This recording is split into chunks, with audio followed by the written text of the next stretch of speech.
Hey, good morning. I am unmuting Jeremy and Rick to kick off the meeting. Good morning, everyone. I'm gonna yield my time to Rick. Rick has some good information he wants to share with the group. So I just want to thank everybody for being on the call today. Thanks, Jeremy. And I do want to thank everybody for being on the call. Taking 2 hours of your day is a lot, we know, and we appreciate your time. So what I thought I'd do is share some broad information with you today. I think data is the key to coming up with really good solutions for some of the issues that we're dealing with, obviously. So I'm going to try to share my screen here for a minute. Let's see if I can get it done. Let's see here. Oops, no, not yet. Technology and I okay, here we go. Let me share. And let me see what I'm going to do first. What I thought I'd do is talk a little bit about Houston and what's going on with Camden. I'm going to share this screen here, which is, this is a screenshot. Y'all see this? Claire, yeah. Can you see the screen? Okay, good. Yes. All right. What this is this shows Camden's. We have about 9,000 apartments in Houston, and this shows our monthly eviction trends. Okay, and so you can see look for September of October of 2019, we have 55 evictions out of 9,000 apartments, and today we have 20. So you can see, obviously, the evictions have fallen off dramatically after the pandemic started in March. And one of the things I think is really interesting about this is that the apartment industry, as we've discussed in the past, actually stopped evictions before any governmental body said to stop evictions. As a matter of fact, I was in a press conference with Judge Hidalgo, and it was interesting because we were talking about the port, and then I brought up that Camden and most of the apartment companies had stopped evictions, sort of like we did during Harvey and other sort of major issues that happened to Houston, and so the apartment community stopped evictions basically, and you can see that these numbers obviously haven't made it back to their kind of historical levels. And I would say also, and when you think about 9,000 apartments and then this historical eviction trends, about a third of the evictions, or a little more than a third of the evictions, are not monetary defaults. They're dogs biting people, or people with too loud music, or conflicts with residents. So so when you get down to it, we don't have a lot of evictions at Camden generally. The next slide that I'm going to show you, if I can figure out how to switch between this, is let's see here. Let me get back here. How do I get around to do this? Let's see. That's a good question. Maybe I could do this and do it. Yeah, there we go. Okay, and this next one, I'm going to talk nationally here for a minute. This is Camden's system-wide portfolio, and when you look at this map, this is our average same-store delinquency through the current period. Actually, this is as of I think yesterday. And we do this, and this shows Camden's footprint. And I think what's really interesting about it is this is our average delinquencies. And if you look at Houston, Texas, right down here, we're at 0.57, which is actually historically low. Usually my delinquencies in Houston are 1.5% to 2% by the time, at this point in time. And so Houston folks are actually paying faster and more than the rest of the country. If you look at the rest of the country over here, look at LA, Orange County, and San Diego, 9.4% delinquent in LA, 7% in San Diego, and then you look at the next sort of high watermark would be Southeast Florida, 4.4%. And part of this is, interestingly enough, Rick, yes. I don't think is the screen. Are you not seeing this? Yeah. Okay, sorry about that. I will get it. I'll fix that. Okay, I'm gonna shoot. I think some people were in the chat saying they didn't see that screen. Okay, great. Can you see it now? There we go. Okay, you see Houston 0.57%, and then you see LA, Orange County, and San Diego 7.1, South Florida 4.4. So what's interesting about this, just to give you context, I'm going to show you some broad employment numbers in a minute. So Houston, from September of 19 to September of 20, we have lost about 5.1% of our employment, which is about 170,000 jobs. LA, Orange County has lost 9.5% of their jobs, or almost 500,000 jobs. And the difference between the two, because I operate in both markets pretty extensively, I have about, let's see, I have about 11% of my properties are here, and Houston is about 12%. Okay, so the difference between these job losses and Houston's job losses has been the fact that California is not open yet, and California has taken a much more aggressive stance on opening after the pandemic than Houston has, and or Texas in general. And so you have the jobs that we added back here, because if you look at, there's been 22 million people lost their jobs in the early part of the pandemic, and we've added back about 11 million, 10 or 11 million of those jobs. And LA, so Houston added their jobs back, and so did Texas, but LA, Orange County did not. South Florida is sort of a different deal at 4.4%, because that's more related to the ethnic makeup of South Florida, which includes a lot of influence from South America. And they're also very tourist oriented down there, and so they have major issues there. I'm going to then go to another slide here. Let's see, and the other one I want to show you is this slide, and this one. Okay, this one is a really interesting one. This shows employment. So the red bars in this major graph are what happened to employment nationwide. And you see, we were going along from January of 18, and we were doing 200,000 or 300,000 jobs, sort of a month. And then all of a sudden we hit the pandemic. Can everybody see this slide? Jeremy, you good? Okay, yeah, good. Yeah, great. And so you see this slide, the pandemic happens, we lose jobs, and bang, in April, we lose 21 million jobs. Now, here's what's happened afterwards. We added these jobs, started adding jobs back. And, we're kind of here at this point in time, we're adding, I think we added like, a bunch of jobs back, but you can see it's fallen off. So about half of these jobs that were lost have been added back in this period. This inset is, I think, very interesting. And this is to the point that when you think about how are those jobs broken down by pay level. So of the roughly 11 million jobs that have not been added back, 5.8 million are people under $46,000 a year.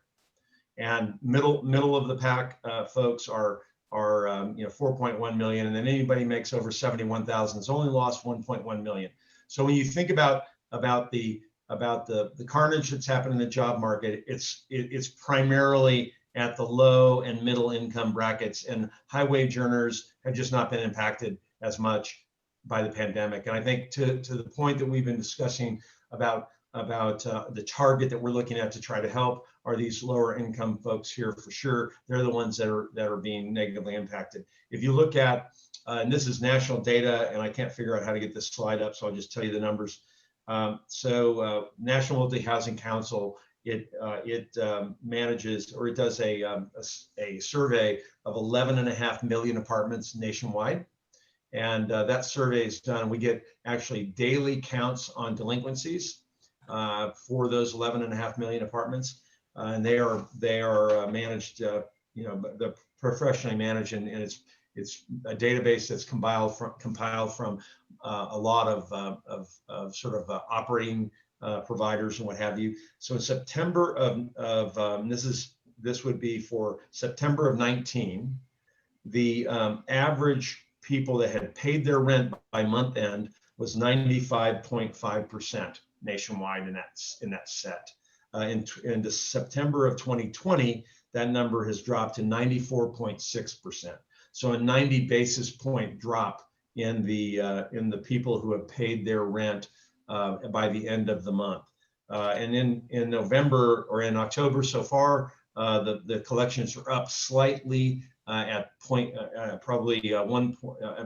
maybe 10 basis points higher so far through the month of October. So, what's happening is, so that 90 basis points of drop nationwide out of 11 million units is likely to be in this lower tier of folks. And so if you separated it by income group, that 90 basis points would be a lot higher in that group than it would be in the overall set, because the fact that the overall set is doing well, like Camden's properties in Houston, 0.5% delinquencies, right? And so I think that when you think about it overall, the country's doing okay overall, but if you separate it into the smaller and into the lower income groups, they're not doing well at all, obviously, and that's where the problem is, and that's why we're focusing on in the areas that we're focusing. So that is my quick sort of discussion about what's going on kind of Camden nationally. So we can then move the meeting forward, Claire, if you can, in terms of what the regular agenda is. Thanks. Great, thank you. I'm Rick, gonna. we had Unless some, you have questions. yeah, we had some questions. Yeah, go ahead. One of which, I guess your first slide, what percentage of the rental stock did the numbers on the first slide represent? I guess the percentage of Camden, a local. Yeah. How much is that? Yeah, absolutely. You're talking about this slide right here. Are you Yes. talking about this one? Yeah. Okay. Yes. This is gross numbers. So Camden has about 20, I don't know, 6 or 7 or 8 properties, and we have about 9,000 apartments. Okay. So what this would represent in January of, call it September of 2019, we had 55 people out of 9,000 apartments that were evicted in that month. And then in September of this year, we had 17 people that were evicted in that month.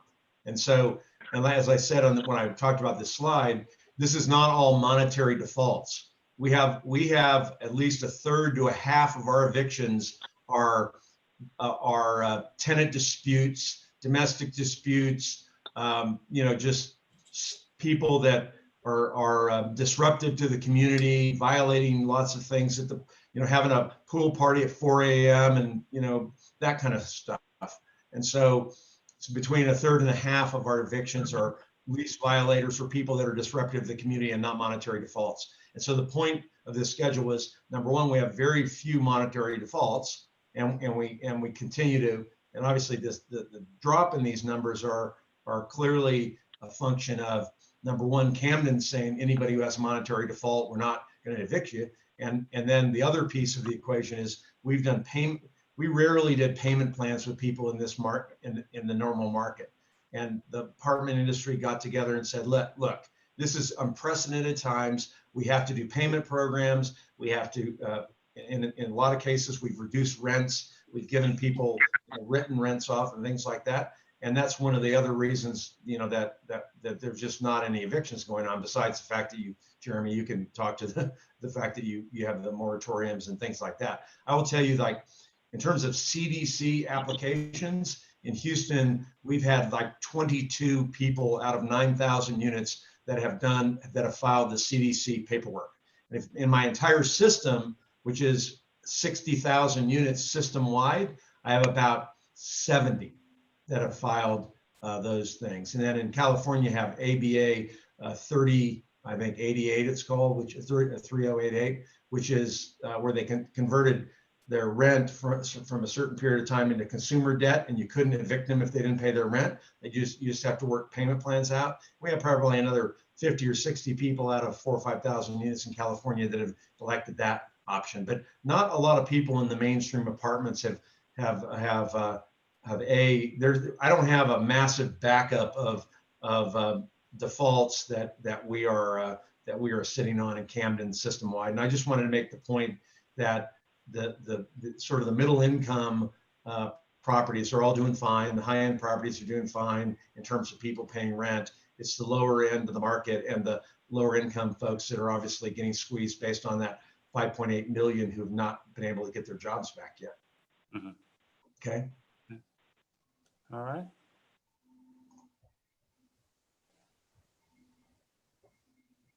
Any other questions? That's it. Okay. Well, if there's not any more questions for Rick, well, I don't know if this one just came in. There's one more in the chat. Okay. I think Rick, About The overall question was, how much of your portfolio, I guess, what the total stock at, compared to the total stock in Houston, do you know roughly the percentage of how much of your portfolio is part of the overall stock in Houston? Yeah, the challenge with that, yeah, there's about 680,000 apartments. We have 9,000, right? So we're a small sample. Okay, that's But I would say that if you took Camden's properties relative to the, 680,000 units, we're probably a slice of the middle. Our average income is about $100,000. Our average rent is about maybe $1,450. So we have a lot of suburban properties, and properties are out in the suburban areas, and some downtown and midtown. I will tell you that that's interesting. The apartment market, just from an operating perspective, is doing well in the suburbs and awful in the in-town. In-town rents are down double digits, and rents are actually going up in the suburbs. And it's primarily because of the excess supply that we have in the inside the loop in the downtown area. And so I would say that our portfolio is probably a good proxy for about, call it maybe a third, and it'd be the sort of top third to maybe 40% of the Houston market. okay. Okay. Okay. Sorry about that, Elaine. Yeah. Okay, no worries. Good morning, everyone. So basically today, we've seen in the last meetings a lot of hard data and numbers.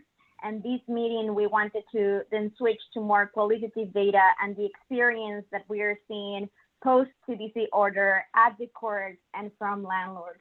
And we are going to start first with eviction hearings during the CDC order with Jeremy and Zoe Middleton. And then we are going to have Elena White present their findings on their human-centered research on landlords. We are going to then afterwards a small group work session and our regular updates at the end on the direct and rent assistance locally. So let's move on with Jeremy and Zoe. So you can go first. Yeah, and you all both have the ability to share your screen if you need to. Okay, Zoe, you can go first because I know you all are doing some interesting things at Texas Houses tracking our rent. So, yeah. Yeah, and so hi everybody. Good to see a third of y'all on my screen. I am going to do a little mix of both qualitative data and quantitative data here. So the first thing that I want to share with you, and I'll just put it in the chat box, is something that we released the other week that's called the Texas Rent Clock, and that is calculating the back rent and late fees for the state of Texas. So not extrapolated for just Houston or Harris County. Oh, cannot find the server, so I will share that later. But that is one project that we have that's ongoing. We are starting to train court observers, so that it's not just me and a couple of other Hauser staff to go in person if they are comfortable, or virtually to the extent that people are having, streaming hearings. And we've been watching court for several weeks now, really constantly. And we have a couple of findings that I'm going to share with y'all if I can figure out how to share my screen. Here we go. And I will also throw this in the chat in a second. How do I hide myself? There we go. So just from the top, there is uneven court streaming practices that make observation difficult. And streaming demonstrates the responsiveness of a given court or JP. So we had a good number of people that were streaming off the bat, like Judge Brown and Judge Williamson. And then some people that had to really be nudged to stream. And we sent a letter in the middle of September, and we're about to send another one, because even if you're having a very low volume of cases, like is the case in 6-1 and 6-2, it's still important to stream all of them for court access. And then there are some in-person hearings that are, very worrisome from a public health standpoint. as far as super spreader events and safety. And first of all, the space of every courtroom is different, but we found that even with 6 feet of distancing, the regular intervals of sanitization are different at every court, and the on the bench behavior in terms of mask wearing and whatnot varies from court to court. And again, even with SCOTEX and other guidance nationally, bench behavior has been varying, especially when it comes to when are people going to accept the filing of the CDC order. But we are seeing data shows us that more people are represented than previously, but it's still a low percentage overall, right? Still a single digit percentage. And that could be because people are self-evicting, or because people generally are kind of trustworthy with their landlords. And so if their landlords, we're hearing people say like, oh, my landlord told me that didn't apply to me, and taking their word for it, instead of doing that investigation on themselves. And then it might also be just a matter of default hearings and people already having moved along. We are also looking at court filings and seeing who is filing, and so we are seeing a lot of single family filings that are corporate owned. So that is mostly from Front Yard Residential, and those single family homes tend to target renters of low to moderate income. And so that I think is an interesting group to think about designing for. Oh, I am hearing that the slides are not moving. No, then, I'm sorry. They're not? No. Oh, goodness, guys. Thank you for letting me know. Well, 1 second here. Stop, new share, stop share. Let's try it once more. How about, what do you see on the screen? Can someone just read the heading that they see on the screen? What court filings tell us about corporate landlords? Perfect. Okay, so that was the screen I was working from most recently. So yeah, a large amount of filings in the outside of the city, but in the county from single family landlords, and mostly corporate owned.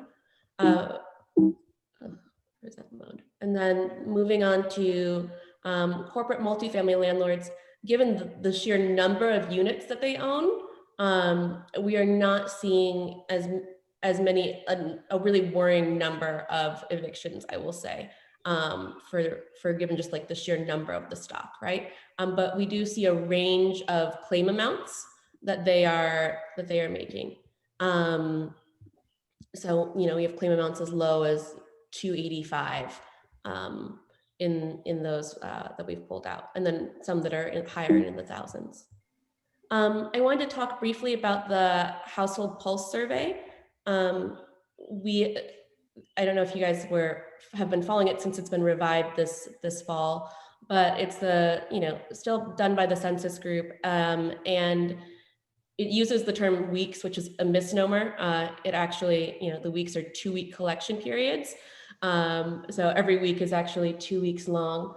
And the housing stability is ranked at about 10% until it just dropped in the last reporting period to 5.8%, which I think is rather interesting and maybe a sign of people returning to work or feeling a little bit more confident. What I think is interesting though is this this data on the risk of eviction and foreclosure, and these are numbers for specifically the Houston, Woodlands, Sugar Land, like metro area, right? So it's a little bit bigger than the purview of this task force, but it shows that people were super not confident at 40.7% at the start of the excuse me, getting a lot of notifications at the start of the fall, and then with the CDC order, we're seeing kind of a peak and valley here, where the SCOTEX issued guidance at the end of this reporting period, and the order came out at the start of it. And still in the next 2-week span of time, we still had, a pretty high risk of eviction and foreclosure risk. But when we move into the next 2-week period, so a month out from that guidance, we see, an appreciable drop in the numbers, still too high for anyone to be comfortable. But I do think that that's important to call out, that it's taken quite a while for the information to start getting out, for people to see examples of how to seek help and perhaps feel a little bit more secure. And the question that they ask about risk is about the upcoming month, right? So what is the risk that you have for the next month that you're going to be evicted or foreclosed upon? And so people have a decreasing sense of risk, we see, but that's taken quite a while to take into effect. And we only have, 2 more months of this order left. So those are just some really high level things. And I think it's, I know it's a little bit more data heavy than you might have been anticipating, but that's because we're loath to put too much of our staff into the courts at any given time. And I think it speaks to kind of where the general confidence is or isn't. And I can share that link with y'all, as well as I'll send around the household pulse tables too. Okay. All right, thank you, Zoe. I think the only thing I would add from a court's perspective is still an ongoing struggle to balance the public safety concerns of COVID with the ability for folks to access the courtroom, right? So folks are particularly tenants, they may be doing a lot of, from my court, a lot of tenants really aren't doing Zoom hearing, that, they're calling in. The problem with calling in is, quite frankly, you don't see the evidence that's against you, right? Particularly if there are evictions for other causes than non-payment of rent, right? Or your ability to kind of question witnesses because you're calling in not able to see folks. So I mean, quite frankly, I have opened my court because a lot of tenants are still coming through the courtroom just because of the digital divide and the inability to really access the court via some other medium.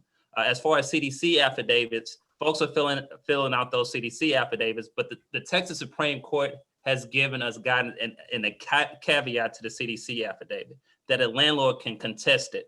And so in order, if a landlord contests a CDC affidavit, then we have a separate hearing specifically to the issues related to contesting the CDC affidavit. So even though a lot of tenants are filling out those CDC affidavits, landlords are actually filing to contest the CDC affidavit. And then landlords are filing for other reasons than non-payment of rent. So, a minor lease violation as Rick alluded to. So those are trickling up. I would say just from the court's perspective, from my court's perspective, one of the issues is the process that we have for evictions really doesn't give tenants enough time to fully understand what the Center for Disease Control affidavit really means, right? So if a landlord is filing, even though on our citations, we have information related to the CDC declaration, and we have information related to the Texas Eviction Diversion Program, but tenants, practically speaking, because of service of process, more often than not is getting that citation probably a week before their actual court hearing, right? So to put it in perspective, Texas Supreme Court took 3 weeks to figure out what the CDC affidavit meant. Now you expect a tenant facing the chaos of an eviction to figure out what that means in a few days, right? And so a lot of folks aren't, when they come to the court in the first place, aren't filling out the affidavit. I would say myself and a lot of my colleagues, given the guidance of the Texas Supreme Court, we have to tell folks about the CDC affidavit. And so folks are filling them out on site more often than not. To the Texas Eviction Diversion Program, we got numbers from, as of last week, only 3 folks in Harris County have signed up for that Texas Eviction Diversion Program, to kind of put it in perspective, and that's still a working process. But besides that, those are really the only updates from the court's perspective. And again, we have information related to the CDC affidavit and the Eviction Diversion Program on our citations, but the limited time period, and then for the Eviction Diversion Program, a lot of folks are shut out particularly if you live in public housing or on a voucher or any other HUD-related program. So there's still barriers to both. We're still trying to figure out those barriers, and hopefully with this group, we can we can help inform the conversation. Any questions?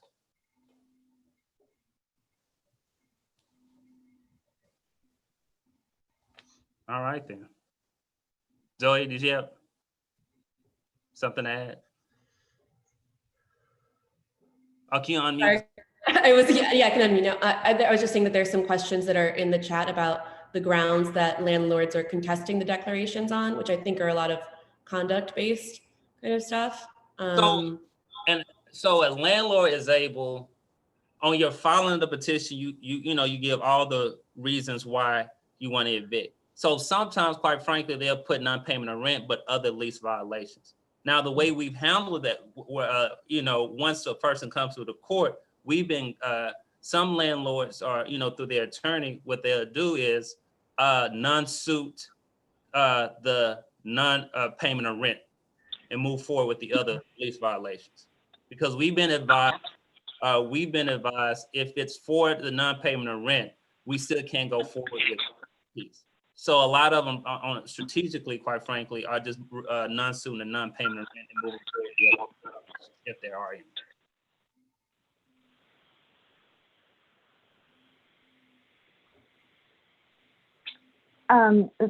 I was wondering, Jeremy, if the tenant does not present the declaration, he wasn't aware, and it has a non-payment eviction file, does the eviction move forward, or the judge is informing that the declaration is available? So yes, we inform the declaration is available. At that point, they decide. Now, another barrier is we still have a lot of default judgments, right? And so I had an eviction docket yesterday. Out of, I want to say 50 cases, probably 30 were defaults. So. Okay. Yeah, you can't enjoy like the protections of the order if everyone is learning at the court, and if all judges, which I'm not faithful that so sure that all judges are doing that on the bench education, that some people are, and so you can enjoy the protections of the order if you're not there to fill it out kind of on the spot.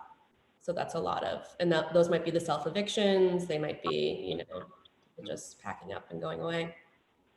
But the problem with the self eviction, and I guess once you file, because it's still a lease violation, they can still go forward with the eviction, right? Oh, yeah, but like people are just gone. Right. I know that there are a lot of self evictions, but Judge Brown, is there a generally accepted statistic on the ratio of eviction filings to actual evictions? I think what percentage of actual filings turn into evictions? Jeff, do you have any? I know Jeff has been tracked. Can you unmute Jeff? If I don't want to put you on the spot, Jeff, but I'm not the data person. Can you answer that question or have some guidance on that question? Yeah, it's difficult. The answer is we need better data coming from the courts. The challenge is that the status of the eviction case as it's reported in the courts does not indicate the outcome, meaning a case can be dismissed and a tenant can still have self-evicted or have been evicted or have already left, or a judgment can be found in favor of a landlord or a tenant and a deal is worked out. So the actual status of a case outcome does not necessarily indicate the real outcome in the real world. So the best thing that we can do is look at eviction filings as a proxy for families living under the threat of eviction. And then the other complication, the wrinkle is, as we mentioned before, the notices to vacate. We don't have a systematic way of tracking the number of notices to vacate upstream.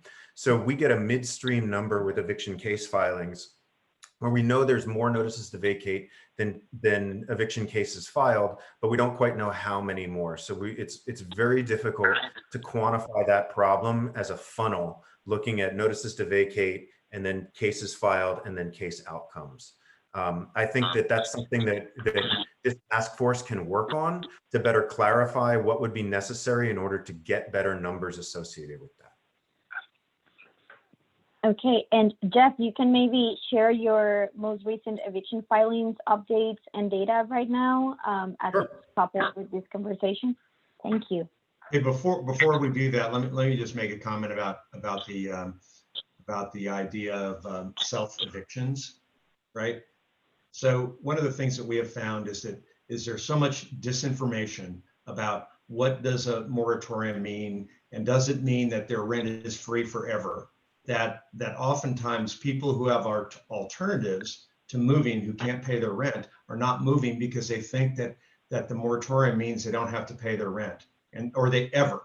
And so when you look at California, those numbers that I showed you, what we're doing is we're having conversations with people going, make sure you understand that this debt hole that you're digging for yourself is not going to go away.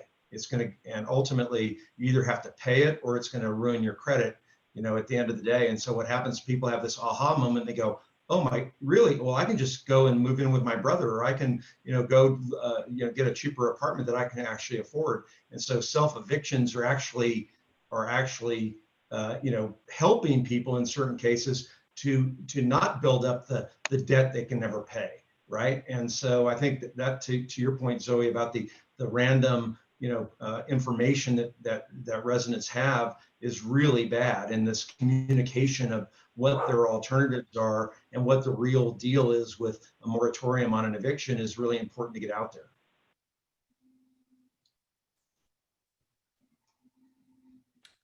Go ahead, Jeff. All right. So right now, what we're seeing, this is a similar update as I updated 2 weeks ago, is that eviction case filings are steady. We're still seeing a slight decline in that blue dotted line there, which shows the 30-day moving average of cases filed. We average around 100 cases filed per day, inspired by Zoe's wonderful work on Twitter, reporting out the dockets for the day and for the week. We added some docket information to the dashboard as well. That shows how many cases are on the docket and how many cases are scheduled to be heard over the next 7 days. And so this information is from yesterday, but I think what this tells me, and maybe this is something that I'd love to learn from other task force members about, is that this patchwork of policies that we have at the federal, state, and local levels are all kind of working together to constrain the total number of eviction cases filed. Whether that's the stimulus from earlier this year, whether that's paycheck protection loan programs, whether that's landlord benevolence, of which there's a lot. And, just to remind folks that Camden set up their own fund to help with eviction diversion and rental assistance. And really trying to better understand this mix that helps keep this number down. What I think is important, though, is that to echo the points of this conversation, it's little understood. And if we really want to keep this number down, we're going to need more consensus and stronger, longer lasting policies that can avoid any potential, as they say, eviction tsunami. And what that looks like, I don't know, but what I can say is that right now eviction cases are steadily filed at a rate of about 100 a day. And that the best way to compare Houston and are we doing well, are we doing poorly, is to look at the context of March through now and compare it to other cities and other jurisdictions, both in Texas and beyond. In Texas, because we're all subject to the same state laws, and beyond to better understand how Texas's policies, the outcomes of Texas's policies versus the outcome of other states' policies. And as it stands, I think that we operate on a much larger scale than almost every other city except for New York. And as a result, we're going to see these numbers be pretty high. They're not as high as they were pre-pandemic, obviously, but they were extraordinarily high pre-pandemic. And so we're just kind of seeing a leveling off of that.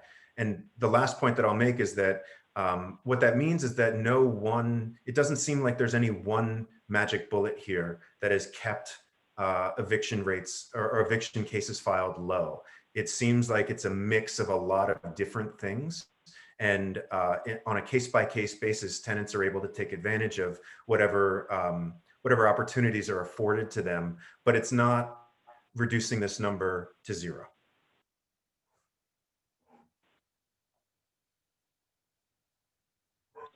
Thank you, Jeff. It's very interesting. If there's no any questions for Jeff, we are going to move forward with Elena White and their findings in the human-centered research on landlords.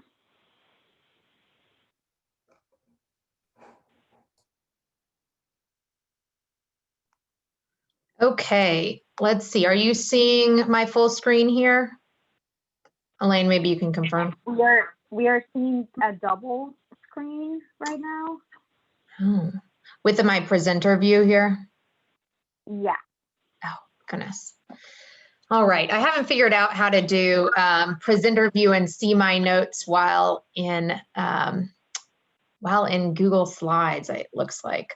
So, all right. Well, looking forward to being with you today. These, as you may know, Connective has gotten a grant from the COVID Recovery Fund managed by the United Way and the Greater Houston Community Foundation to do human-centered research throughout the course of this pandemic. And in September, we did focus groups in August, we did focus groups with tenants at risk of eviction and landlords of tenants at risk of eviction. In September, we decided to go deeper on small landlords and understand how the CDC moratorium was affecting the way they viewed things, and just really learn about the small landlord experience, knowing that small landlords are so critical to preserving affordable housing in our community. And then we're actually, just to give you guys a preview of where we're going in October. So right now we're doing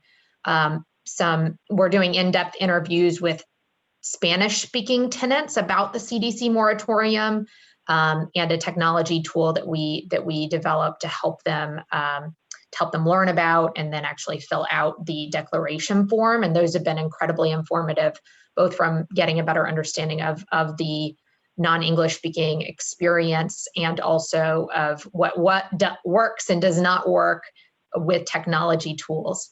So I'm looking forward to sharing those results. Our human-centered researcher is named Fahad Punjwani. He has a consulting firm called Such. Unfortunately, he wasn't able to be with us today, so I'll be going through these alone. But if you get a chance to work with him at some point, I highly recommend it. He's really incredible. Okay, and Elaine, how much time do I have here? I know we're running a little late, and I want to make sure that I stay on time here. Yeah, you go ahead. I think we can adjust with the updates on the small group work. Okay, well, feel free to cut me off when you need to. So we did interviews. Again, sometimes we do focus groups, sometimes we use surveys. In this case, we did interviews because we wanted to go deep with individual landlords and also understand their financial situation, which they may feel more comfortable talking about in a one-on-one discussion. We were strategic about who we interviewed. I'll talk a little bit about, we try to get folks from a diverse array of backgrounds, diverse amount of holdings in terms of units. But these are also just, you can survey thousands of people and get statistically significant results. This is a different type of research. This is very in-depth with small group of people. So it is a small data set and all results can't be generalized to a larger population, but in order to do human-centered research effectively, this type of research is also incredibly important. Who do we talk to? You can see some visuals here. So a mix of different property types, from single family to multifamily, everything from 2 units to 74 units per landlord. The median was 14 units. Annual revenue also, of course, differed as a result of that. I'll let you read through this. Okay. Again, these are in-depth interviews with 8 small landlords. And all of them did participate in the Baker Ripley Rental Assistance Program. That's how we worked with Baker Ripley to help source. We sent out a survey to try to source this diverse group, and then we chose ones from that survey results. But that may also indicate, first of all, they were willing to spend their time with us for a $25 gift card. So they probably inclined to help their community, and they were participating in that program, which also probably means that we were interviewing good actors, which is not obviously everybody out there. what did we hear? Why they became a landlord? So we heard, from being a landlord was not the single source of income or the primary source of income for anybody that we interviewed. It was always a secondary source of income, and for the most part, they saw it as a way to build intergenerational wealth and or their retirement plan. But everybody came into it different ways. Some had inherited property from, their grandfather had owned 16 properties in the 3rd ward, and they inherited 2 of them. And their grandmother told them that they wanted them to have the landlord experience to learn about the human experience. And so, everything from that to people who very recently, in the last 2 years had decided to purchase another property. Some that maybe they got into it because they bought a new home and they kept their old home. They started renting it out and then started expanding their holdings. So it really, everything across the board. And everybody talked about providing affordable housing and how important that was to them.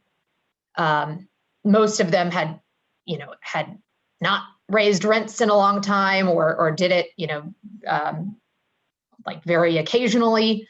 They would much rather keep a tenant for as long as possible than deal with, trying tenant turnover for people who had multifamily units or duplexes or fourplexes. The tenant cohesion amongst, the tenants who were there was really important for them. And so they really were not looking for high turnover. And these people felt a lot of emotion in the work they did, and that human relationship was really important to them. And that speaks to this. We interviewed people who actively managed their properties. They weren't employing somebody else to do that. And the trust in their relationship with their tenants and the trust in their relationship was incredibly important to them. And that led to a willingness to be flexible with their tenants. And so all of them had, many, many stories of just those conversations with their tenants to try to make things work, and understanding their tenants' plans, to recover a lost second job or a lost primary income, and willingness to work with them. What does their current financial situation look like? So, we were very interested in this question. Particular, we are wondering, is there a crisis amongst these small landlords right now that could both deplete their intergenerational wealth building and savings, and also, lead to less affordable housing stock in our community? What we heard was they're finding ways to get by. So the small landlords we talked to are finding ways to get by. This is definitely a difficult year for them, but they were, they in general were finding ways to get by. And if they had somewhere between 60 to 80% of their tenants making on-time payments, they were able to at least cover their costs. Many of them had to get more creative with financing solutions, and take out additional lines of credit or a home equity loan on their own residential property. But for now, they were finding ways to get by.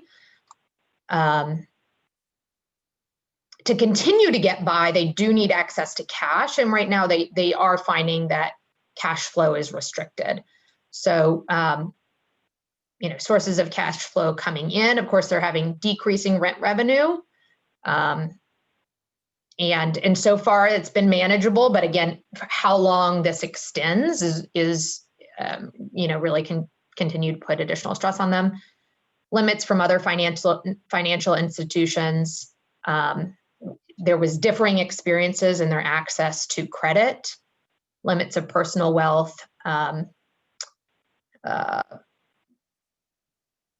we talked to somebody, for example, who had gone into retirement and then came out of retirement. Gone into retirement, was planning on leaning on these properties as the source of income, but her husband had gone back to work. given the financial situation. Sources of cash flow out. So mortgage, if people who did not have debt on their properties, as you can imagine, were just a lot less stressed than people who had debt on their properties. Particularly, the people who are in the tightest situations were the really small landlords who had 1 or 2 properties and one of them had a mortgage. Because for the most part, those who had more properties were able to take these paying tenants from this property to help do the maintenance on this property, and and sort of manage from a diverse array of revenue sources. Property taxes. So everybody was stressed about. We'll get into this in a second, but everybody, did bring up January's coming and the property tax bills that they were expecting, and it being more difficult this year than other years. Insurance, utilities, repairs and maintenance. We had one tenant said that, one landlord had recently been told by the city that he needed a habitability upgrade to build a new staircase in his fourplex. And typically he took out a home equity line of credit, but his bank had said he would do that to pay these type of upgrades, and then would repay the bank through income from rent revenue. However, this year his bank said that the county had due to the county's policy could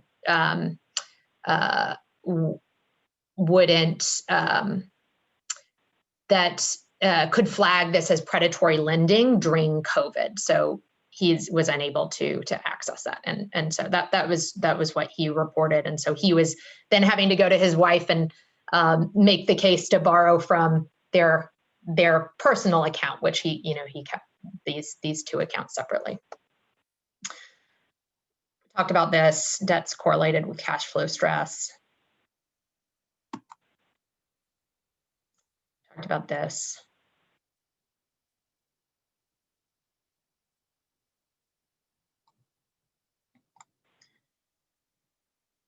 And this was a great point that Curtis brought up as Fahad and I were walking through both our insights with him and Stephen, that definitely rang true to us from the experience of the interviews. Landlords who've kept separate financial accounts from their personal accounts are also a lot less likely to feel the stress of limited cash flow. On the other hand, commingling led to a sense of vulnerability for these smaller landlords. And we really did have a wide variety of maturity in terms of financial acumen from the different small landlords. We also talked to one who had a group of about 50 other small landlords that he was connected to that have a WhatsApp channel, and he noted that many others were struggling, or were just learning about what it meant to be a landlord, and were facing more stress than each time. So financial acumen, as well as keeping separate accounts, definitely reduce stress levels. What are they saying about the moratorium? So the small landlords we talked to, in general, said that the CDC moratorium wasn't causing behavior change. They really viewed eviction as a last resort. All of them, except for the 1 or 2 we talked to, had just become landlords in the last couple of years. Everybody else had had the experience of evicting somebody at some point, but it was always viewed as a last resort, and typically not just for delinquent payments. And so, they continued to just do what they usually do, which is, again, talk to their tenants about plans. They did realize that now this backstop last resort wasn't there, but that wasn't causing serious, stress or behavior change for them. They did, there were a couple that pointed out some of what Rick was talking about earlier, that there was confusion on the messaging on the moratorium, and I mean, many tenants, don't know about it, but some of the landlords were worried that confusion on interpretation may lead some tenants to think that they never need to pay. And come January, we asked, what are you going to do differently in January? Particularly, we asked about, the specific tenants that they had shared stories about who were delinquent on their payments. And they, said that they essentially continue to work with them. We talked to a couple that essentially talked about, soft exits of, okay, you've been trying to get another second job for the last 6 months. It hasn't happened. We have in the next 3 months, either you got to find another source of income or start finding another place to go. And their overall needs and worries. So a desire for the city and county to work together better with landlords. I'd say in general, there was this feeling of, which, I think is just a very human thing during this pandemic, of feeling a little unsupported. These are uncertain times for everybody, right? Everybody on this call, for these landlords, for the tenants, and there was a desire to feel more certainty. And because these folks really saw themselves as people working to maintain affordable housing. And we had people who had $400 to $500 rents in the Montrose region, to people who had their tenants at $600 for the last 15 years. There was a sense of feeling a little bit alone in this struggle to preserve affordable housing. Landlords are uncertain about their future, like everybody else. And in that conversation with Curtis and Stephen, we were reflecting on, perhaps this could be mitigated by providing more certainty rather than just more funds. Some leadership and communication that reduces uncertainty could go a long way. And then just if this continues and or gets worse, that under collection of rent plus the high financial obligations that many have could lead to a foreclosure and distress selling crisis down the line. And again, I'd say the two, the landlords who were really talking about selling were, again, the ones who only had 1 or 2 properties, and one of them was mortgaged.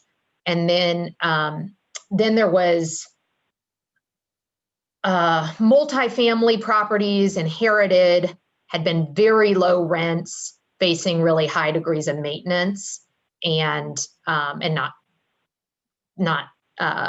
really hard to figure out what to do to maintain that affordability and make those upgrades. And then, of course, we know that if these landlords fail, then that could be, that could lead to tenants being evicted and or just loss of affordable housing stock in our community. So I'm going to go really quickly. I'm going to send out these slides afterwards so you guys can reflect on them later. But we started to come up with personas for these landlords that I'll go through really quickly. I will say that these were sort of surprising personas in that we expected perhaps the person who inherited the property versus not to be very different, but they really weren't. They fell into these categories. We also thought maybe the retiree could be, could fall into a different persona, but we didn't see decisions or feelings or behaviors break down across those lines. We more saw them break down across these lines.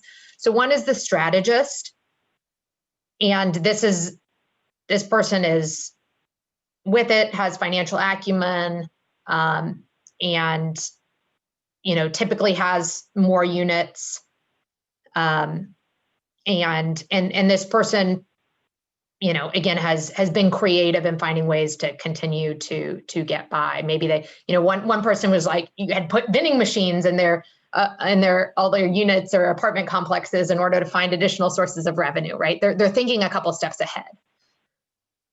The novice, these are people who are less mature in their landlord journey. Typically, they've been doing it less years, but maybe they've been doing more years and still are struggling a little bit. And then this title TBD, we're still doing some additional research and thinking into this one. This landlord is a big champion of affordable housing, and they have, really affordable units, but they maybe haven't been thinking a couple steps down the line like the strategist. And so they haven't been investing as much in their units. They have habitability upgrades that they need to make, which during normal times they're able to make. During these times, it's really stretched thin. And so there's really doesn't seem to be, they can't really figure out how to make this sustainable. Okay. And so this is an interesting group. And we're, again, still doing additional research to determine if it's two different groups or one group. And when I say affordable housing is really important to them, for example, we talked to a landlord who specifically, the population she worked with was people on parole. And she had a friend who worked with felons coming out of the criminal justice system, and she just started housing them. And she gives them extreme leniency for the first couple of months of payments. And when probed, it seemed like a bit of a superhero situation, but when probed, she's like, well, very matter of fact about it. These people need housing. Yeah, these are the people. These are my tenants. Of course, they're not going to be able to pay for the first couple of months. So of course, I'm lenient. That's my tenants, and these are the people I'm working with. So very, very interesting folks that we talked to. And I'll let you guys. These are kind of just describe where these different ones fall, but we'll send these out afterwards. Okay, what problem should we be solving for? Just to be very clear, neither Farhad nor I are policy experts in this domain, particularly, in the renter space. So what we've posed here are questions of, how might we solve for different problems that we really saw in this population, and posing these questions so that smarter minds than ours, including a lot of those around this table, perhaps these questions can provoke ideas. How might we help landlords come up with creative ways to improve cash flow so they can be more flexible with their tenants? A couple of additional sub-ideas there. How might we support landlords making city mandated habitability upgrades during this time when they're cash flow strapped? How might we lower, delay, or elongate property tax burden for the novice? And this our untitled persona to prevent foreclosure and distress selling. Zoe sent some really helpful thoughts on policy levers, including elongation, to us, which were great. How might we encourage lending institutions and collectives of landlords to assume and distribute risk by pooling funds? How might we encourage banks and lending institutions to work closely with the novice to help them stay afloat right now? Other category, how might we foster dialogue and enable stronger relationships during tenants and landlords to lower future and post-moratorium evictions? How might we rebrand the moratorium locally to build trust and confidence between tenants and landlords? Or how could we share or lower the emotional burden on landlords, which you can very acutely feel when talking to them, on actively keeping tabs on and collecting rent from tenants during this uncertain time. And then, it was incredible to talk to this cadre of people who are really fighting for affordable and housing in Houston, but are less organized. How could we collaborate with them to prevent homelessness and provide affordable housing in our city and county, and leverage them as an asset more? How might we co-learn with and co-teach landlords on what it means to be a small landlord in deeply uncertain times? And when we say co-learn, again, there's so much that these folks could learn from each other. How might we provide financial and business advisory services to the novice who's facing a pandemic at the same time as learning what it means to be a landlord? How could we connect all of them to each other so they can learn from and mentor each other? So these are just, again, there are many other how might we questions that you guys might come up with from the insights that we've shared today. But these are some food for thought. I will share this whole document with you all, as well as a more detailed document that has lots of quotes from all the interviews and more of a profile of who we talked to. Okay. Thank you, Elena. And I know we have a few questions on the chat. We're going to share those with Elena for more extensive findings. I sat on some of these interviews and just skimming through the questions, like Elena said, these are folks that are offering 500, 400 rent values in Montrose. So they are trying to keep affordable housing units, and they shared their struggle with keeping up with these units. These are old units, so upgrading to habitability with newer codes is very hard for them, and they are worried about gentrification and losing these naturally occurring affordable housing in the neighborhoods. In terms of the relationships of these landlords with the tenants, I was amazed that some of them, in order to help themselves, but also help their tenants to be housed, they even brought computers to the tenants that didn't have computers or technology to be able to apply for Baker Ripley. They, navigated with them their application, and they are trying to find ways to bring resources to their tenants. So there's a lot of communication happening. These are tenants that are trusting of these landlords, sharing when they need repairs immediately, and they are taking some of these costs themselves with their private funds. Alan, I know you wanted to share your lender perspective. We are going to allow you now, to share your screen and move forward.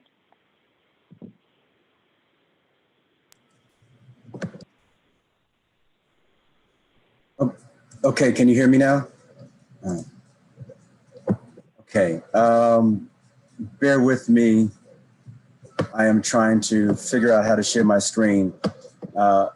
First time for everything. Okay, I don't see how I can do that right now. But really quick, just for the sake of time, let me just kind of share with you, and I can share this with the group later. But just from a lending perspective, just wanted to share with you some of the data that we are seeing, which is very much in line with what Elena just went over. So from a 2019 to 2020 perspective, year over year, 2019 overall, and just 2020 as of mid-October, so just maybe last week. In 2019, and Alan, yes. If you see on the bottom, there's a share screen green button. You can click on that and then click on the screen you want to share. Oh, I see it now. Okay. Share screen and then share email. Okay, share. Okay, perfect. Can you see this email now? Can everyone see it? Yes. Okay, perfect. Okay, so as of this is static data as of October 14th. So just last week. And I'm going to go over these two boxes in a minute, but let me go down here to foreclosure. What I was just saying is that the 2019 foreclosures there were a total of 839, which with 375 days average days to foreclosure sale. Median days per loan was 138 days there. And so in 2020, so far, again, as of October 14th of this year, 241 loans are in foreclosure with 360 days to sale average median day of sale is 110 days. So if you look at kind of analyzing this data, 839 versus in 2019 versus 2020 and which of 241 in 2020 is you can see the stark difference, and a lot of it has to do with what Elena was talking about, with landlords finding a way and maintaining their properties so far. Let me go back up here really quickly to the delinquency, as you can see, and this is 2020 delinquency numbers. I apologize. This was an email that we were kind of going back and forth, tweaking what the data looks like. And just to kind of give you an idea about what the 2020 data looks like, again, as of October 14th of this year. Delinquencies, a month ago, 27 loans, 2 months ago, 19, so forth and so on. If you look at the grand total of a little over 3,400 loans, the percentages of those that are delinquent, that are 1, 2, 3, 4 months delinquent are small. And again, this is from a Wells Fargo perspective.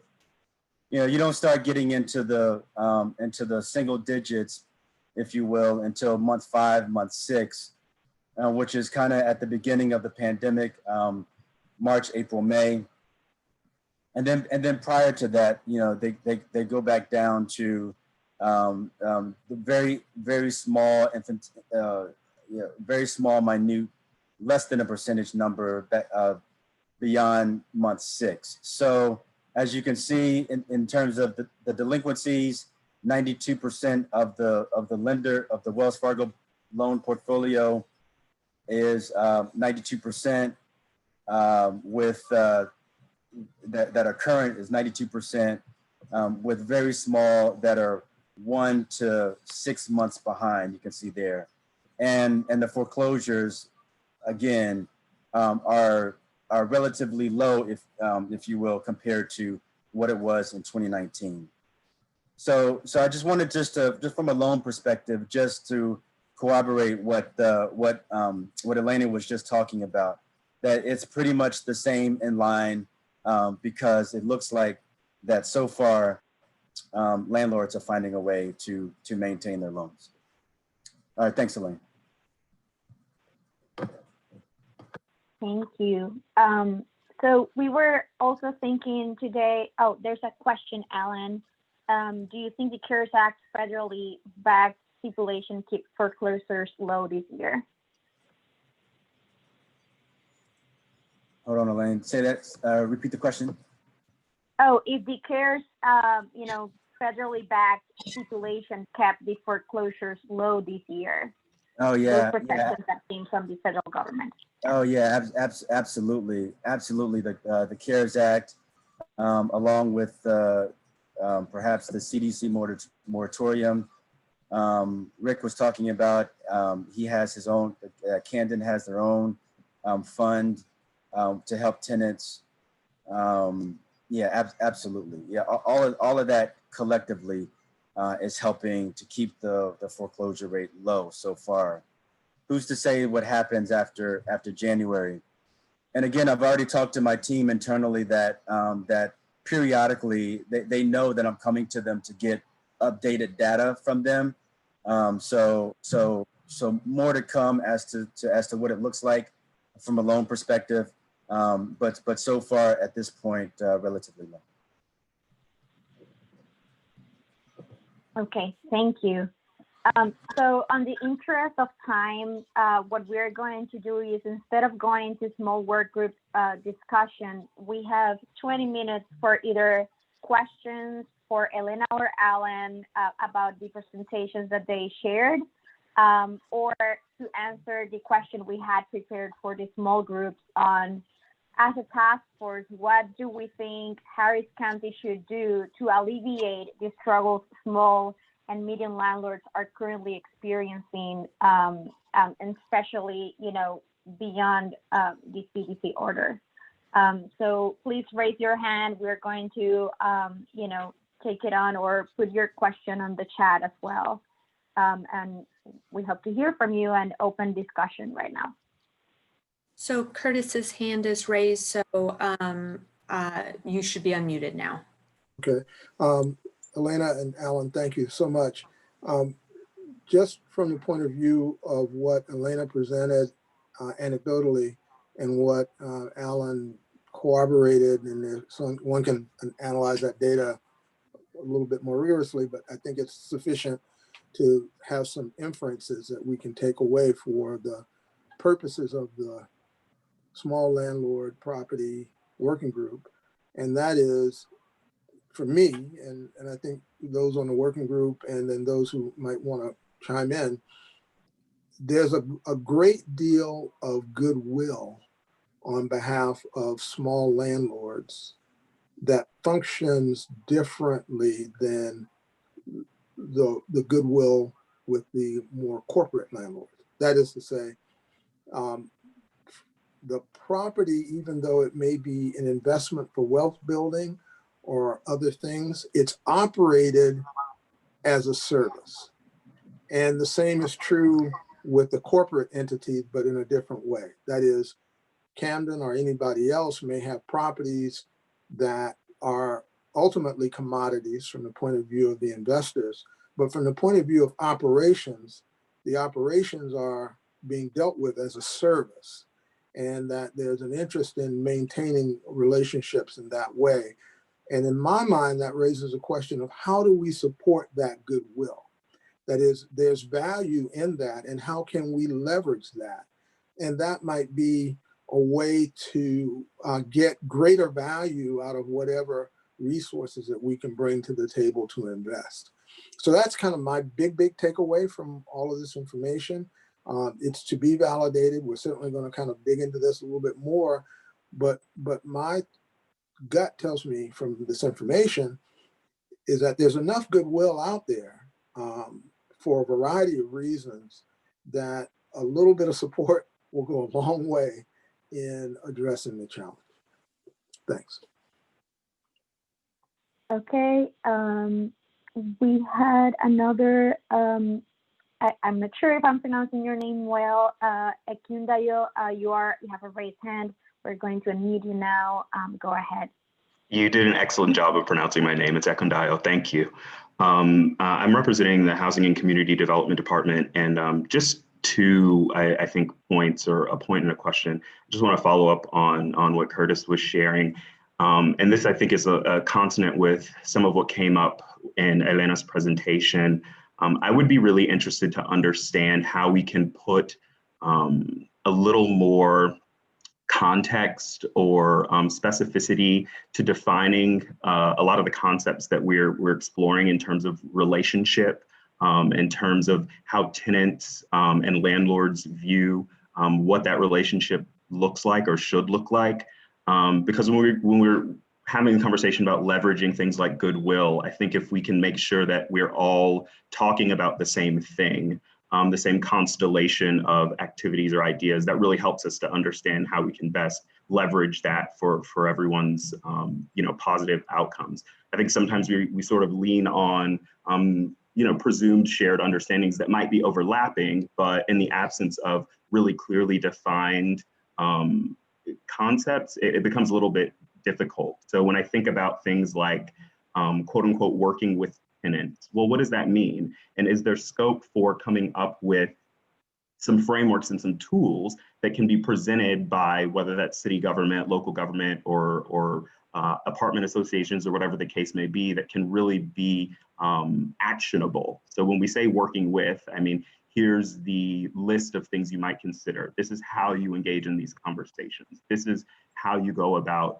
really doing this work. And I think that the city has kind of tried to start to move in that direction with some of our materials around how to talk to your landlord, for example. But I also think that a lot of the way that we think about this puts a disproportionate burden perhaps on tenants to be responsible for carrying out a lot of this work. So maybe if we can shift some of that to a more balanced conversation around what we can be doing for each other when it comes to landlords and tenants. And then my question kind of stems from this idea of distress selling that kind of came up briefly, I think, Elena, in your presentation. So what is I'm interested in hearing the group's thoughts on how the housing landscape, particularly the renter landscape, might change in the future. I think Arundhati Roy wrote an article some time ago about the pandemic being a portal, right? And so how we move into new conceptualizations of systems as a result of this distress. And I wonder, is there room for, I know there are federal mechanisms to do this, but I kind of just want to get a sense qualitatively of how amenable landlords who are in a position to distress sell might be to turning over their properties to tenants to own collectively. And what would be the scope for perhaps having tenants be educated to become collective owners of the properties that they currently inhabit, and really setting the stage for that kind of ecosystem. What does that look like? Again, moving towards these toolboxes and actionable strategies to prepare people for what's to come. Just really interested in others' ideas on that.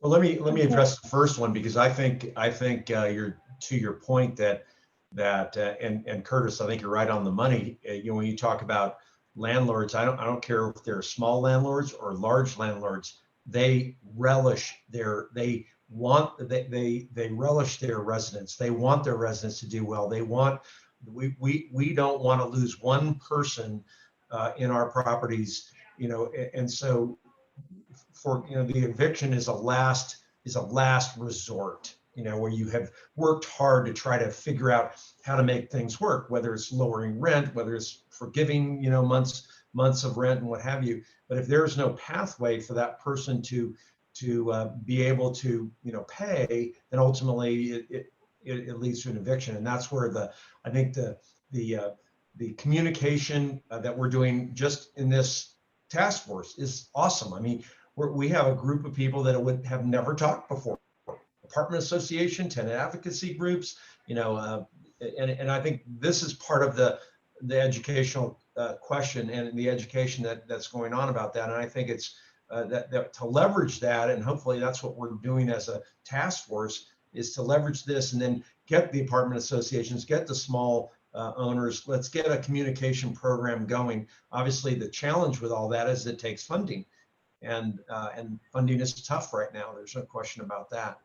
To the point of collective residents owning properties that are going to be foreclosed. I mean, that's a really complicated animal there, because you're talking about low-income people in areas that probably don't have a lot of capacity for credit or the ability to come up with the capital to do that. That sounds like a great program somewhere, but man, I think it's pretty complicated. Okay, thank you, Rick. And I saw, Guadalupe, you were on the chat saying that maybe these landlords that are trying to keep their tenants housed, if there was any way to provide subsidies or incentives for them to continue doing so. So if anyone has ideas of how Harris County might be able to do something like this, or different possibilities for implementing these type of supports for landlords.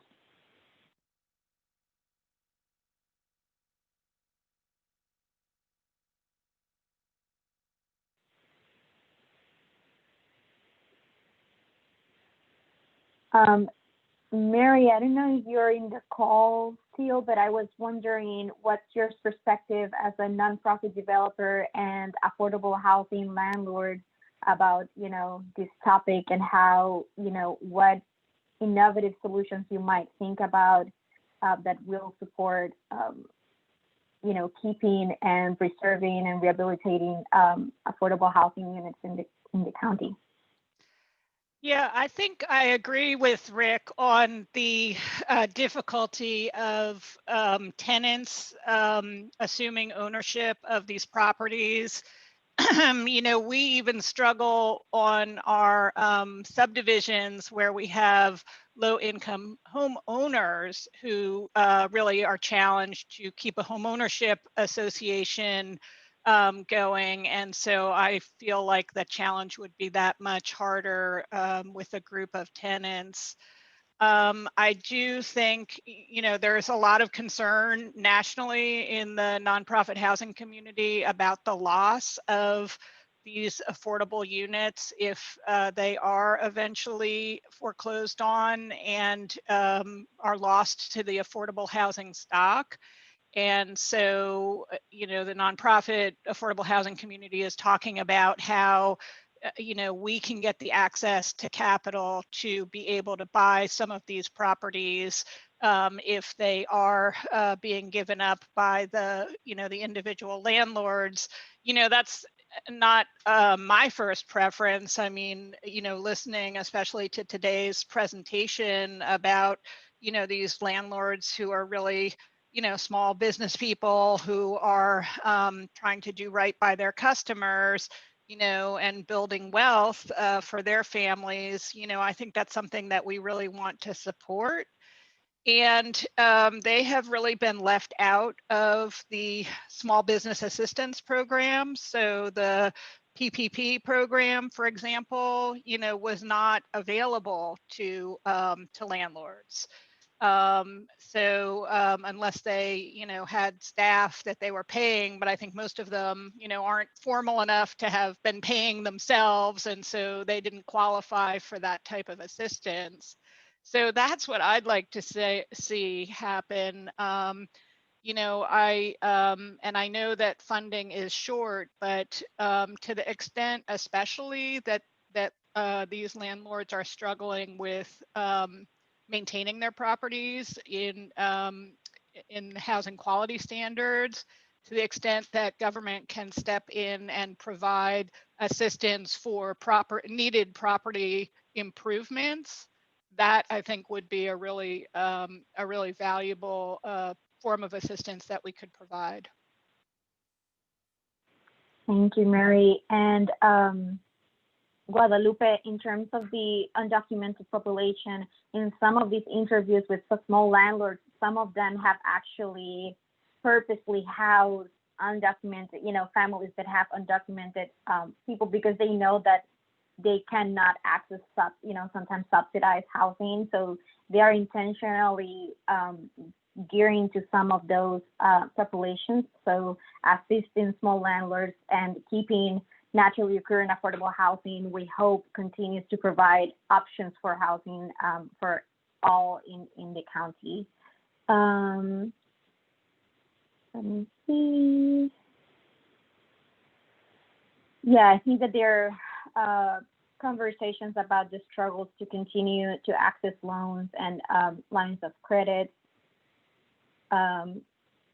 Any other question or comment that we have on this topic? We have about 10 minutes more, unless we want to move on.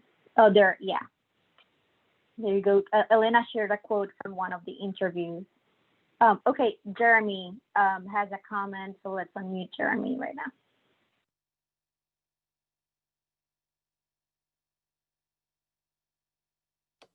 I think to everybody's, I want to share this report and I put it in the chat, from the National Low Income Housing Coalition regarding affordable housing units.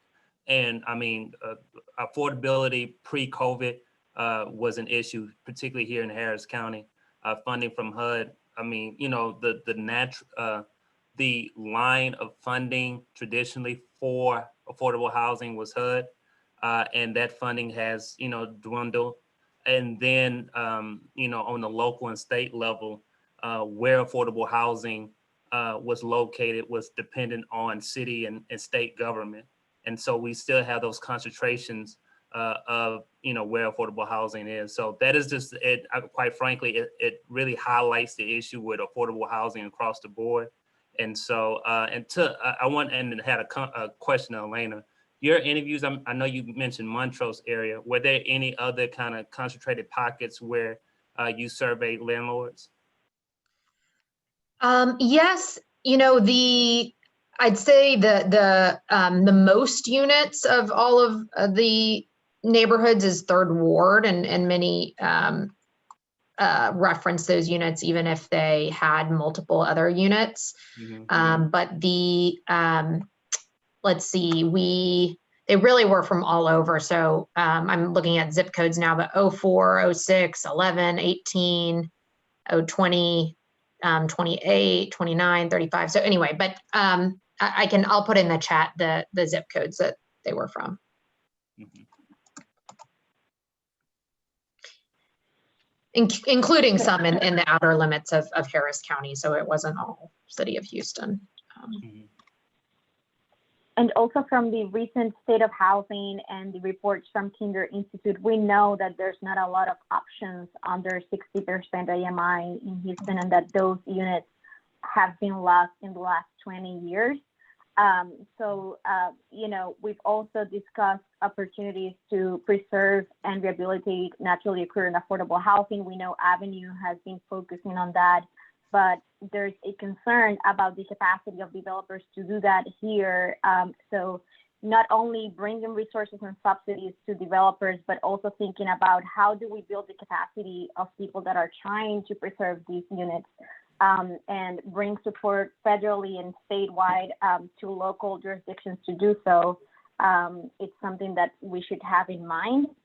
And in general, if anyone has questions, suggestions on how, like Zoe said, how do we build inside this gap and address that instead of, moving in building, continue to build in a more higher market than what the need is. This is Curtis. To the question of the acquisition by tenants of existing rental property that they live in, 3 points. For the larger properties that have subsidies built in and are expiring use, that is, those subsidies are going to be up, there have been initiatives around the country in planning with those tenants to acquire the properties as cooperatives or limited equity cooperatives at the point of the expiring use. But that takes a lot of planning. It's a lot of effort, and you really need to have relatively large developments to justify that expenditure, upwards of 200-300 units. I was directly involved in one that I lived in Boston, a piano craft building. The developer was very supportive of it. It was an expiring use. And the difficulty was coordinating the formation of the cooperative because of personal needs that individuals have. And on the smaller side, again, working with small landlords, duplexes, a lot of triple deckers, this case have come up in Boston and Philadelphia, where the landlord may be an elderly person who knows they don't have heirs and they're going to die and they want the tenants to keep the building. How do you pull it together to co-purchase it? It's really a matter of aligning people's interest in the right time. That is, different people may want to do something, but the smaller the numbers, the more difficult the alignment. So it can be done, but it's very difficult when you have people who currently own a property and people who are in place. So forming those kinds of relationships to work on a given property, my experience has been very difficult, even with goodwill. That is, sellers or owners who want to do something and the tenants who are interested, but just getting everybody in the right space at the right time to actually do it is a real challenge, but it's worth considering. But I think it works a little bit better when you have an outside group coming in and who are in the purchasing mode. That's how come people who are treating it as commodities are more successful than people who are treating it as a service in the acquisition side. So that could require some thinking, and we could apply that in the future. Okay, we have a few minutes, and I think, Mary, you wanted to reply or add a comment before I guess we it was more of a question, Elena, and I don't remember if you covered this, but did you get a sense that there was a need for kind of technical assistance and training among the more novice small landlords, a need or desire that could also be helpful to them to kind of improve the way they operate their business? Definitely. So for the novice, definitely. And then for the unnamed persona who, again, typically had been operating for a longer period of time, but hadn't found a way to really make enough margins to make their business sustainable over the long term. And typically own more units. So I think for both of those groups, definitely.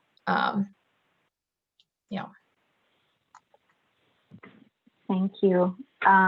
So great conversation. We are, in the interest of time, moving on, but if anyone else have another comment or question on the chat, please add it on and we'll follow up. We are moving with the Catholic Charities team who has an update on their direct assistance program with Harris County. Hi, this is Cynthia Colbert. I hope you all can hear me. We have been busy and active on this project. I'd like to introduce Bart Farrell, who is our Chief Operating Officer, and Shannon Stoller, she's on the phone as well. Together, they are leading the project and running interference when we address barriers or challenges. You know, it's full court press on this. We have a big goal, which is to spend $40 million by 12/31/20. We hope to do it sooner, but we'll give you a brief update of where we are, and then they can also let you know when the public application is expected to open. Want to thank Elena and Connective for working with us so collaboratively, as well as we are working with in the agency and of course have contracted with our call center. So Bart and Shannon, I'll let you take it away. Absolutely, thank you. You should be seeing our PowerPoint on your screen. Just a quick reminder of what's going on here. Remember, this is emergency direct assistance. It's $1,200 payments to individuals that are affected by COVID. A couple of things they need to prove there, and the pot for assistance is $40 million on this particular program. We do have the project website out there, catholiccharitieshelp.org. It is updated and monitored, so if you're looking for resources, you can send folks there, people who are interested in applying. There's information there. We divided this program is divided into 2 rounds. The first round was people who had already applied to the Greater Houston Community Foundation. And we are working through those applicants today, and you'll see some of our data on that. And then we'll be taking new intake applications from the public, and we expect that to go live on November 2nd, and we'll talk a little bit more about that. We're going to give you some updates on outreach, call center, what we're doing on how much assistance we've provided, distributions, and some of our other internal operations, and what we've seen that has been challenges for us. In our first round, we targeted 16,000 approved applications. We expected a response rate of 60% from applications that were already out there. To date, we've sent invitations for individuals to complete their application or apply for this assistance to 39,000 people. And we've made 22,000 plus outbound calls for outreach. And what we've found is our actual response rate is less than 20%. So we're not having a great response rate, even though we're contacting these folks in multiple means. So email, text, and direct calls. And so we have engaged a call center to help handle this. We didn't have the capacity to do 22,000 plus outreach calls. So far, per day, we're seeing about 600 inbound calls, and 94% of them are answered within 30 seconds. On big traffic days, sometimes it gets a little longer, but on average, for the call center being up, 94% are answered within 30 seconds. And on average, over a month, our longest wait time is about 3 minutes, maybe a little less. On our outbound calls, as I mentioned, 22,000 plus calls made. And you can see the breakdown there of the call dispositions. On callback, that is maybe a daughter or a son or someone else answering the phone and saying, hey, please call back later. About 25% or so are not reachable. You can't leave a message. It's a do not call, it's disconnect, or it's wrong numbered. So that's been difficult, and that supports what we're seeing in a response rate. You can see we're reaching about 25% of folks. And then of the 38% that we're leaving a message for, so those are people who didn't answer, we're leaving a message for them, less than 30% of that 38%, we're getting a call back to the call center to return our call. So I'll turn it over to Shannon here, and she's going to talk a little bit more about the operations. Good morning, everybody. We're happy to be here. As you can see, we've had about 7,500 applications submitted as of yesterday afternoon, but I just want to update you that even since yesterday afternoon, we've received an additional 3,000 applications due to the new outreach activity, and we're excited about that. We've approved around 3,000 applicants, have been approved and paid, and 75% approval rate once submitted what we're really seeing is clients are unresponsive to our calls. So if you understand the process, clients are invited to apply. They apply, we review their documentation. If their documentation is incorrect or they're missing documentation, we have our team reach out to them to see if we can get their documentation uploaded into their application and approved. And a lot of times we're not having clients respond back to us within 72 business hours. Also, we're finding about 21% are ineligible or are no longer seeking assistance. And of course, when we're looking at our eligibility criteria, really what we're seeing is that a lot of times these clients no longer have a need. Their situation has evolved since June. When we look at payment distributions, we're very surprised by this data. We had anticipated that around 50% of our clients would be requesting electronic transfers, but what we found is that over 85% are requesting electronic transfers, which means they're banked, and about 9% are requesting check pickup. I think as we updated you previously, we have distribution dates in each of the 4 precincts with specific locations that allow clients to come to locations that are easier and closer to where they might live. As Bart mentioned, we have some internal processes, and one of those is our client response team. And what this team is dedicated to is troubleshooting when clients have concerns or they have needs. We have a team that's dedicated to reaching out to the clients and making sure we're addressing those needs in a timely fashion. And really what we're seeing here so far is of the 483 reported concerns on a website where clients can access that and look and upload their concerns. Really, the majority are interested in applying for the program. They've heard about it, word of mouth, and they want to get more information about how they might apply. And of course, we're providing them information on when the public application process will occur. And a lot have questions around how do they upload their documents, what documents might be most appropriate for this program. So again, we have a dedicated team that are reaching out to clients, making sure we're answering their questions and making sure we're facilitating their application process. So as I mentioned, we do have some challenges, and that's probably evident in what we've presented here. And we've had a really low response rate. And so as we continue, we've monitored this and tried to adjust and pivot and make changes as we go. So in week 3, the first week was kind of what's out there. The second week was we're starting to see a trend. In week 3, we actually doubled the outreach. So we were reaching out to 10,000 people a week. And in week 3, we doubled that and reached out to 20,000 or almost 20,000. In week 4, which is what we're in now, we're changing the process a little bit and reaching out to everyone in the database and saying, hey, are you still there? Is your application active? Do you still have the need? Give us a sign and we'll make sure that we can reach out to you that way.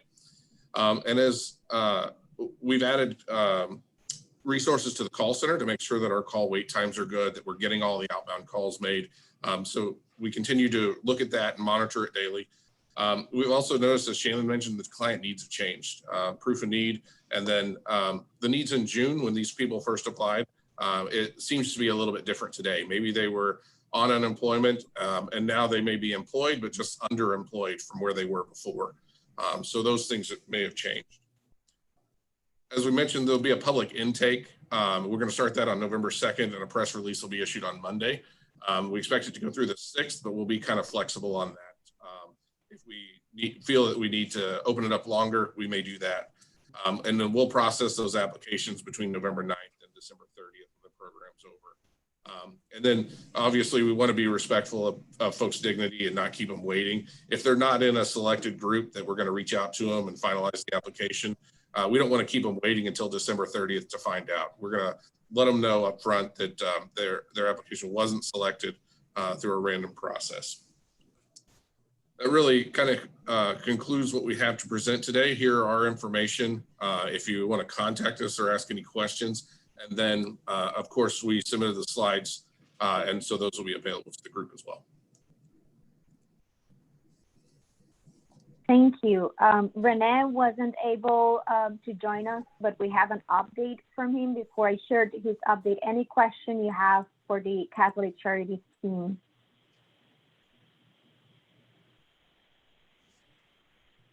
Okay, so let me share my screen really quick.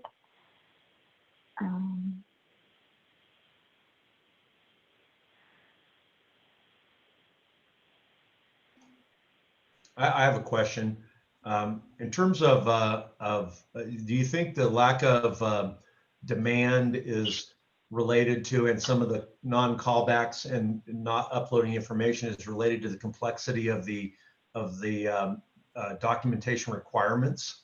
Is that part of the equation? Because when the city did the first $15 million plan, they were very focused on getting the money out fast. And so they made a very simple process where you didn't have to upload a bunch of documents. You just had to say, look, I got a problem and I need the money. And, you know, the money went out like it was, I think, subscribed in a day or two and then went out really fast the next week. So what are the impediments for people to getting this money? That's one of the really interesting processes, right? Where we put in too many barriers for people to actually get support that they need, right? So are those some of the issues that you're having, Bart? Thanks, Rick. That's a great question. You know, we've really tried to streamline that and simplify as much as possible. Many of the items are actually self-certify, right? So you just have to write down, I need help with this area, or I'm a resident of Harris County. So we really tried to simplify that. I have not heard that that's a barrier, although for some people it could be. The way we designed our system is with the client response team and the call center, and we have eligibility specialists who are helping folks. We really try to bend over backwards to get the document.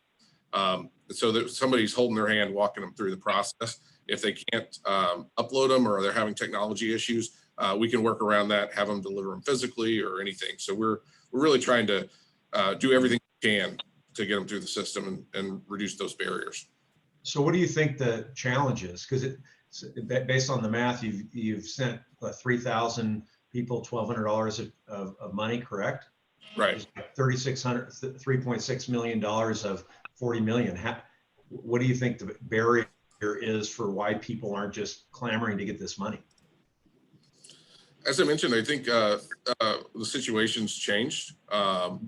People, anecdotally, a handful of people on the street I live on, right? They were unemployed in June and needed help.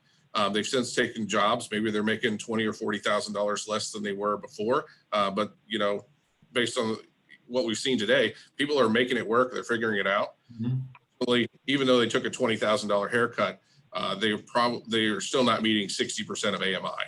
I see. So I mean, 60% of AMI might be the barrier. Rick, this is Cynthia Colbert. What I've observed as well is that since June, things have changed for people, and not necessarily that they're always improved. That's true in a lot of the cases, but and quite honestly, people's numbers have changed, have been disconnected, moved, so or they're not responding to the email. So we made a lot of outreach in terms of reaching out to those people in the database. Maybe a learning for me, but it's hindsight's 2020, right? I think we would have probably upped our outreach at the very beginning, because what we see is when we do the outreach through Connective and then we follow up with calls, there's a high peak in terms of number of applications, and then over the next few days it drops down. So a couple of things we could have done differently. But I think that when people look at, some people are saying it's, wow, this is this spam? Is this even real? First of all, if you call them, a lot we can't reach because the numbers have been disconnected. So I think opening up the application to the public sooner would, but again, we're all working in collaboration with moving parts. If I had a do-over, I would just create a new application and make it open. But that's hindsight 2020. Trying to reach people who have submitted something in June when they might not even remember what that was. What are you talking about? So there's been, I think, just since June, think about the world's even changed for a lot of us then. So like I said, if I had a do-over, I would just have announced a new application and let people apply again. It would be, and I think we would have a higher response rate because you'd have current and accurate information. Yep. Yeah, it's really hard to give money away. Yeah, surprisingly, right? I mean, we learned that with, I think all of the programs from what I've talked to with the county, small business development program, et cetera, kind of everybody is challenged to get the dollars out. And it's not that there's a lack of trying. I mean, we've made how many calls, Bart? Over 22,000. calls. And so, I mean, we're calling thousands of people every single day just to follow up on their application. We'll continue to do that. I believe we'll have a higher response rate once the new application is open, and we'll have current and accurate information in order to get back to people.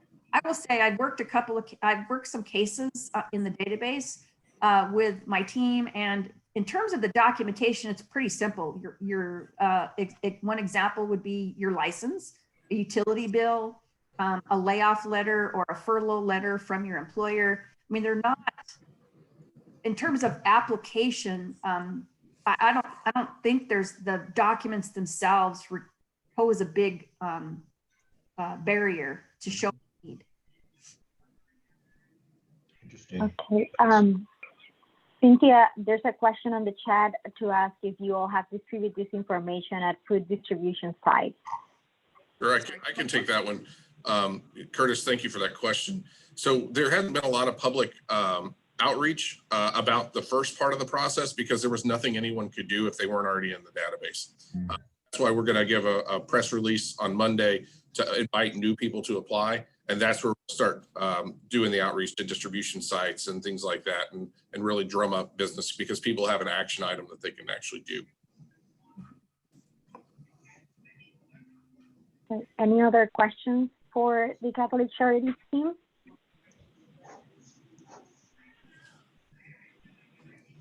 Thank you.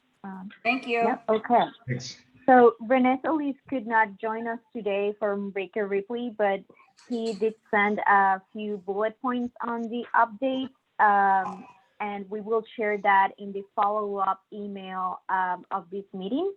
They have updates on the round 2 and round 3, as well as challenges with the program, which includes tenants not being able to provide a follow-up on eligibility requirements, and tenants, they just allow for September and October rents. So they didn't know, these changes. So they're managing that. We'll share all the updates through the email. Now I'm going to let both of our co-chairs to close the meeting, and thank you all for participating today. As a housekeeping matter, Stephen and Elena, are there any upcoming working group meetings that the full group needs to be aware of and ways to participate?